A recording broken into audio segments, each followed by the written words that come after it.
रश्मि एक middle class family के लड़के सोहन से प्यार करने लगती है, जिस कारण वो अपना परिवार और सब कुछ छोड़कर उससे शादी कर लेती है और अपने ससुराल में कदम रखती है। लेकिन ससुराल में आते ही उसकी सास सुधा अपने बेटे सोहन को एक जोरदार थप्पड़ लगाते हुए बोलती है, तुझे शर्म नहीं आई? तू ऐसे ही किसी की बेटी को भगा कर ले आया। ये तुम दोनों ने बहुत गलत करा है।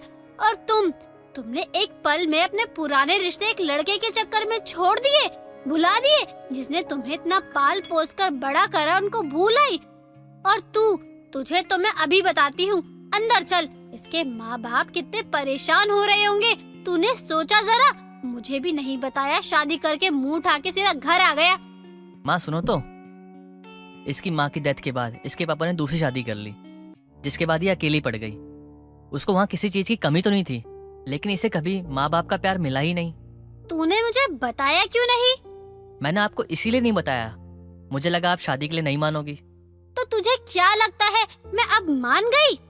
माँ, हमारी मजबूरी तो समझो। मुझे भी पता है आपको बहुत बुरा लगा है, लेकिन हम मजबूर हैं। मैं ऐसे नहीं मानूंगी। पैर छुओ, आशीर्वाद लो नालायको। दोनों ही सुधा के पैर छूने के लिए जैसे ही झुकते हैं, तभी सुधा उनको रोकते हुए बोलती है, बस बस, भगवान तुम दोनों को हमेशा साथ रखे। चलो अब अंदर आकर आराम कर लो। और हाँ, कल सुबह जल्दी उठ जाना, मंदिर जाना है साथ में। माँ, मुझे बहुत अच्छा लग रहा है कि आपने इसे अपना लिया। बेटा, अब तेरी माँ हूँ मैं। मेरा भी बहुत मन था, मैं चाहती थी कि तेरी शादी बहुत ही धूमधाम से हो।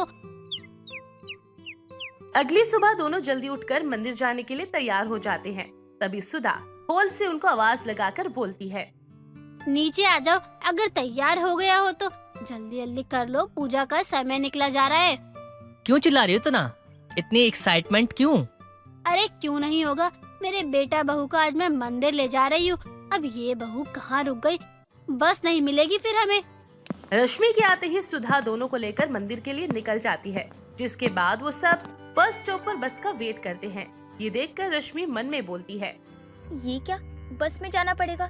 मैं तो आज तक बस में कभी बैठी ही नहीं हूँ। चल चल, बस आ गई, जल्दी से चढ़ जाना दोनों। बस के आते ही रश्मि और बाकी सब उसमें बैठ जाते हैं, लेकिन रश्मि को बस में चक्कर आने लगते हैं और वो जैसे तैसे खुद को संभालते हुए मंदिर पहुंचकर पूजा करके आ जाती है। जिसके बाद सब बस में बैठकर वापस आने लगते हैं। तो कुछ देर बाद उसे बस में वॉमिटिंग जैसा फील होने लगता है। ये देखकर सुधा बोलती है, कपड़े खराब मत कर दियो बहू, अभी बस से उतर कर नींबू लेती हूँ, उससे तेरा जी मचलना बंद हो जाएगा। रश्मि से कंट्रोल नहीं होता और वो बस में ही उल्टी कर देती है। ये देखकर सुधा बोलती है, कर दी उल्टी? बोला था रोक कर रखियो। माँ, कैसी बात कर रही हो? वॉमिट को कोई कैसे रोक सकता है? उसे बस में चक्कर आते हैं। आज तक इसने कभी बस में ट्रैवल नहीं किया, पहली बार बैठी है। वो तो ऐसे में किसी की भी तबीयत खराब हो जाती है। तो अब क्या हवाई जहाज में लेकर आऊँ इसे? चल उतर आ।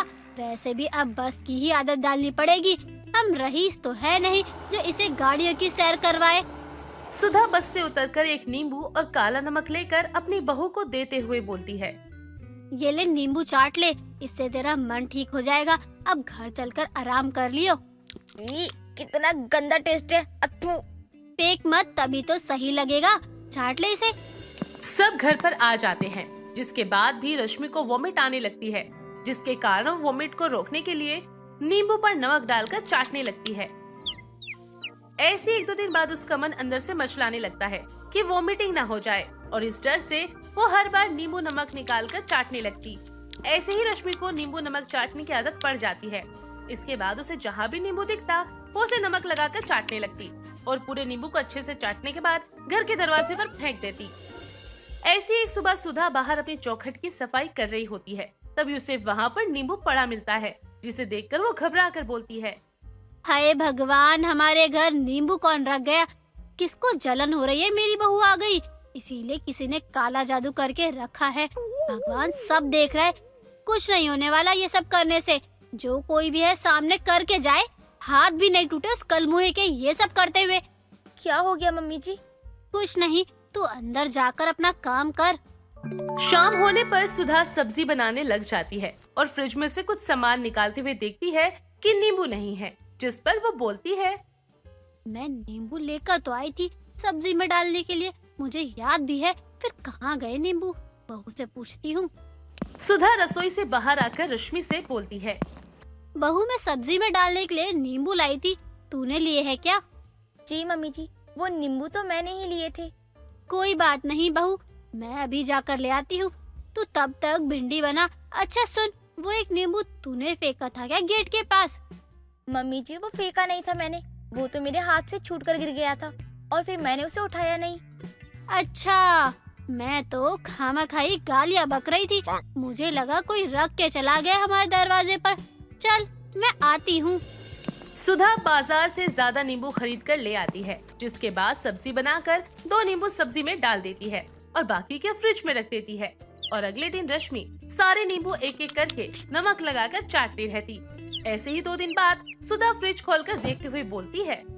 बहू ने फिर से सारे नींबू को नींबू पानी बनाकर खत्म कर दिया और सारा नींबू पानी खुद ही पी गई। अभी जाकर बताती हूँ। सुधा रश्मि के कमरे में आकर बोलती है। मैं सबके लिए नींबू पानी बनाने के लिए नींबू लाई थी, तू अकेले ही पी गई? नहीं मम्मी जी, मैंने नींबू पानी नहीं पिया। तो खा गई इतने सारे नींबू तू? वो तो नींबू मैंने नमक डालकर खाए हैं। इतने नींबू तूने खत्म कर दिए? कहीं तू प्रेग्नेंट तो नहीं? अरे नहीं मम्मी जी, ऐसी कोई बात नहीं है। मुझसे छुपा रही है? इतना खट्टा तो तभी खाते हैं। तू मेरे साथ डॉक्टर के साथ चलियो आज शाम को ही। सुधा काम होते ही बस शक के दायरे पर रश्मि को डॉक्टर को दिखाने के लिए ले जाती है, जिसके बाद उसे पता चलता है कि रश्मि प्रेग्नेंट नहीं है। जिसके बाद वो अपनी बहू को घर लाकर बोलती है। इतना खट्टा कौन खाता है? तेरे दांतों को अजीब नहीं लगता? मुझसे तो नहीं खाया जाता इतना खट्टा, और तू भी मत खाया कर, वैसे ही हड्डी है, कमजोर हो गई है तू। सुधा के समझाने पर भी रश्मि नहीं मानती और नींबू नमक चाटना उसकी आदत बन गई। नींबू ज्यादा खाने की वजह से एक दिन उसके पेट में जोरदार दर्द हुआ। सोहन उसे तुरंत डॉक्टर के पास लेकर जाता है, जहां डॉक्टर रश्मि को चेक करने के बाद सोहन को बताते हैं। आपकी बहू के पेट में एसिड रिफ्लेक्स हुआ है। ये ज्यादा नींबू खाने के कारण होता है या फिर कोई ज्यादा एसिडिक फूड खाने से भी होता है। इसके कुछ लक्षण भी है, जैसे पेट का खराब होना, पेट में जलन होना। इनके खान पान पे ध्यान दीजिए। इन्हें ना हरी हरी सब्जियां खिलाइए और कुछ दवाइयाँ मैं लिख कर देता हूँ, जिससे ये ठीक हो जाएंगी। और हाँ, आपके लिए खुशखबरी है, आपकी वाइफ प्रेग्नेंट है। धन्यवाद डॉक्टर। अच्छा, क्या मैं अपनी वाइफ से मिल सकता हूँ? जी हाँ, मिल सकते हैं। सोहन रश्मि के पास नींबू लेकर जाता है और उसको चिढ़ाते हुए बोलता है। यार देखो, मैं तुम्हारे लिए क्या लेके आया हूँ, तुम्हारा फेवरेट। मुझे नहीं खाना इसे, ले जाओ। तुमने सुना नहीं डॉक्टर ने क्या कहा? अभी भी चाहिए हो तो बता देना, मैं ले आऊंगा। मम्मी जी बोलो ना इनको कि मजाक ना करे। चल गया ना पता? खाओगे अब?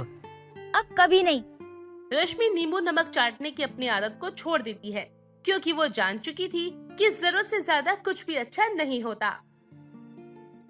सरला अपनी बड़ी बहू सुमन और बेटे रवि के साथ रहती थी।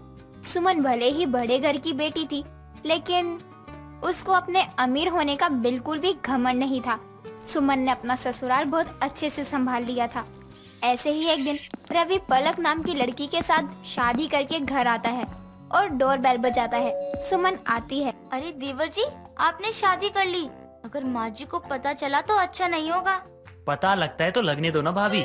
वैसे भी माँ हमेशा अपनी ही चलाती रहती है, अगर इनको पता चलेगा तो ज्यादा अच्छा है। अरे वो हमें ज्यादा क्या करेगी, घर से निकाल देंगी ना, तो निकालने दो ना। अरे भाभी आप परवर मत कीजिए, आप अपनी देवरानी का स्वागत कीजिए। रुको, मैं अभी माँ जी को बुला कर लाती हूँ, क्योंकि तुम दोनों को जब तक उनका आशीर्वाद नहीं मिलेगा तब तक तुम्हारी शादी सफल नहीं होगी। अच्छा ठीक है भाभी। सुमन जल्दी से जाकर सरला को सारी बात बताती है। सरला गुस्से में बाहर आती है। हाय हाय, क्या पाप किया था मैंने जो ऐसी औलाद मिली मुझको। ये लड़की को भगाकर शादी करके लाया है। मेरे मोहल्ले वाले मुझ पर ही अब थू थू करेंगे। माँ हो गया आपका, बंद कीजिए अपनी ओवर एक्टिंग। अरे पलक को मैं भगा के नहीं लाया, और ना ही ना मोहल्ले वाले थू थू करेंगे। मुझे तो लगता है ये सब इसी लड़की का करा कराया है। मेरे बेटे को अपनी खूबसूरती के जाल में फंसा लिया और मेरे घर आ गई। माँ पलक को कुछ मत कहिए। अगर आपको ये शादी मंजूर नहीं है तो आप साफ साफ बताइए, हम ये घर छोड़ के जा रहे हैं। माँ जी, रवि छोटा है, उसको माफ कर दीजिए। अब तो शादी हो ही गई है, तो इन दोनों को अपना आशीर्वाद देकर बहू का स्वागत कीजिए। सुमन सरला को समझाती है और सरला सुमन की बात मान जाती है। दोनों नई बहू का स्वागत करती हैं और कमरे में आराम करने भेज देती हैं। अगले दिन सुबह पलक जल्दी उठकर घर का सारा काम करके रसोई में खाना बनाने चली जाती है। कुछ देर बाद सुमन रसोई में आती है और कहती है, अरे देवरानी जी, आप इतनी जल्दी सोकर उठ गई? जी भाभी, आज मेरा इस घर में पहला दिन है, इसलिए जल्दी सुबह उठकर घर के सारे काम के साथ साथ खाना भी बना दिया है। अरे वाह, पहले दिन आपने इतना सारा काम कर दिया। मुझे घर के काम करना अच्छा लगता है। मुझे तो ऐसा भी लगता है कि माँ जी मुझसे गुस्सा है, इसलिए जल्दी उठकर उनको खुश करने के लिए सब काम कर दिया मैंने। नहीं नहीं, ऐसा कुछ नहीं है। माँ जी दिल की बहुत अच्छी हैं, बस थोड़ी बड़बोली है, बाकी सब कुछ अच्छा है। सुमन की बात सुनकर दोनों हंसने लगती हैं। कुछ देर बाद सभी खाना खाने आते हैं। पलक सरला को खाना परोसती है और कहती है, माँ जी, ये सारा खाना मैंने खुद ही बनाया है, आप खाकर बताइए कैसा बना है। हाँ हाँ ठीक है, बताती हूँ। पहले खाने देगी या ऐसे ही खाने की खुशबू सूंघ के बता दूँ? जी माँ जी। अरे पलक, उदास क्यों हो रही हो? तुम्हें सुबह बताया तो था ना माँ जी के बारे में, इसलिए माँ जी की बातों को दिल पर मत लिया करो। सुमन, क्यों तू इसको सर पे चढ़ा रही है? मैं जैसी भी हूँ वैसी ही दिखाती हूँ। वैसे इससे पूछ तो जरा, इसके घर में कौन कौन है? माँ जी, मेरे घर में कोई भी नहीं है, मैं अनाथ हूँ। मेरे माँ पिताजी मुझे बचपन में ही छोड़कर चले गए। पलक अपने माता पिता को याद करके वहीं रोने लग जाती है। सुमन उसको चुप करवाती है, लेकिन सरला उसको ताना देते हुए कहती है, लो, इसने तो पहले ही अपने माँ बाप को खा गई, ना जाने मेरे घर में किस किस को खाएगी। सुमन बहू, तू इस अनाथ लड़की से दूर रही हो। मेरे बेटे की तो मती मारी गई थी जो इस अनाथ को उठा लाया। इसको सर पे बिठा दिया लाकर मेरे। माँ जी ऐसे मत बोलिए, वो भी तो अपने माता पिता को याद करके दुखी हो गई। आप उसको प्यार देने की जगह उसको ताने दे रही हो। तुझे बड़ा बुरा लग रहा है, जा जाकर काम कर, समझी? और हाँ, दिवाली आ रही है, अपने घर वालों को बोल दियो कुछ अच्छी चीजें दे दे इस दिवाली पर। जी माँ जी। सरला इतना बोलकर वहाँ से चली जाती है और सुमन पलक को चुप करवाती है। ऐसे ही वक्त गुजरता जाता है और गुजरते वक्त के साथ सरला के बोल पलक के लिए और भी ज्यादा कड़वे होते जाते हैं। ऐसे ही एक दिन सरला की पड़ोसन विमला के छोटे बेटे की शादी होती है, जिसमें लड़की वालों की तरफ से बहुत सारा दहेज आता है, जिसे देखकर सरला कहती है, विमला तो अब माला माल हो गई। उसकी छोटी बहू कितना सारा दहेज लेकर आई है। विमला के तो भाग्य ही खुल गए। जी माँ जी। एक विमला की छोटी बहू है जो अपने घर से इतना सारा दहेज लेकर आई है। विमला की बहू तो लक्ष्मी है और मेरे घर में खैर जाने दो, अगर कुछ बोलूंगी तो गंगा जमुना बहने लगेगी। सरला फिर एक बार पलक को ताना देती है, जिसको सुनकर पलक की आंखों में आंसू आ जाते हैं। पलक रोते रोते पलक के में जाती है। पलक के जाने के बाद सुमन सरला को कहती है, माँ जी, आप पलक को हमेशा ऐसे क्यों बोलती हो? एक तो वो आपको खुश करने के लिए सब करती है, लेकिन आप हैं कि उसको दहेज का ताना देती रहती हैं। तू मेरी बहू है और वही बनकर रह तू, अच्छा होगा। मेरी सास बनने की जरूरत नहीं है। सरला सुमन को भी सुना देती है और वहाँ से अब चली जाती है। समय बीतता है और दिवाली आती है और सुमन के मायके से बहुत सारा सामान आता है, जिसे देखकर सरला बहुत खुश होती है। दिवाली से एक दिन पहले विमला सरला के घर आती है। सरला, कहाँ है तू? छोटी दिवाली मुबारक हो। हाँ हाँ, तुझे भी मुबारक हो विमला। और आज कैसे घर आ गई? कुछ नहीं, बस ऐसे ही आई हूँ। ये सब छोड़, तू तो ये बता, तेरी बहुओं के घर से क्या क्या आया है? बहुओं के घर से नहीं, बल्कि एक बहू के घर से आया है। सुमन के मायके वालों ने गिफ्ट भेजे हैं। और छोटी बहू, तुझे पता ही है वो अनाथ और गरीब है, मैं उससे क्या ही उम्मीद करूं? सच कहूँ सरला, तेरे साथ बहुत बुरा हुआ। तेरे बेटे को तेरे साथ ऐसा नहीं करना चाहिए था। अगर उसको शादी ही करनी थी तो तुझे बता देता। चुपचाप मंदिर में जाकर शादी करने की क्या जरूरत थी, वो भी उस लड़की से जिसका ना तो जात का पता है ना ही खानदान का। क्या करूं विमला, अब अफसोस करके क्या ही फायदा।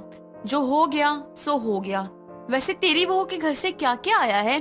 तेरी दोनों बहुएं तो बहुत अमीर है ना, वहाँ से तो बहुत कुछ आया होगा ना? हाँ सरला, मेरी दोनों बहुओं के घर से बहुत अच्छे अच्छे सामान आए हैं। क्या बताऊँ तुझे, मेरे घर में गिफ्ट रखने की जगह ही नहीं बची है। मैं तो सोच रही हूँ अभी और जो गिफ्ट्स आएंगे वो कहाँ रखूंगी। सही है, तेरे घर में तो साक्षात लक्ष्मी आई है और मेरे घर में तो पता नहीं कौन आ गई। सरला और विमला दोनों बात कर रहे होते हैं, पलक की बुराइयां कर रहे होते हैं। दोनों की सारी बातें पलक सुन लेती है और रोते रोते रसोई में जाती है। सुमन रसोई में पलक को रोते देख लेती है और उसके पास जाकर कहती है, क्या हुआ पलक, तुम रो क्यों रही हो? किसी ने कुछ कह दिया तुम्हें?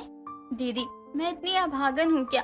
पहले मैंने अपने माँ बाप को खो दिया, अब मैं माँ जी को ही सब कुछ मानती हूँ, लेकिन वो भी कभी मुझसे प्यार से पेश नहीं आती हैं। सुमन को पलक के लिए बहुत बुरा लगता है और पलक का हाथ पकड़कर सरला के पास जाती है। बस कीजिए माँ जी, आप बिल्कुल ही पत्थर दिल कैसे हो सकती हो? आप अपनी ही बहू की बुराई लोगों के आगे कर रही हो। आपने कभी किसी को देखा है कि अपने घर की बात दूसरों के घर में जाकर बताएं? चुप हो जा, ये तेरी लगती कौन है जो इसकी तरफदारी कर रही है? और अब तो मुझे समझाएगी कि मुझे क्या करना है और क्या नहीं। माँ जी, आज आप चुप हो जाइए। आज से ये मेरी छोटी बहन है। अगर आपने इसके साथ अच्छा बर्ताव नहीं किया तो हम सभी घर छोड़कर चले जाएंगे। आपने देखा है कभी विमला आंटी को अपनी बहू की शिकायत करते हुए? आपको क्या लगता है उनकी बहू में कोई कमी नहीं है?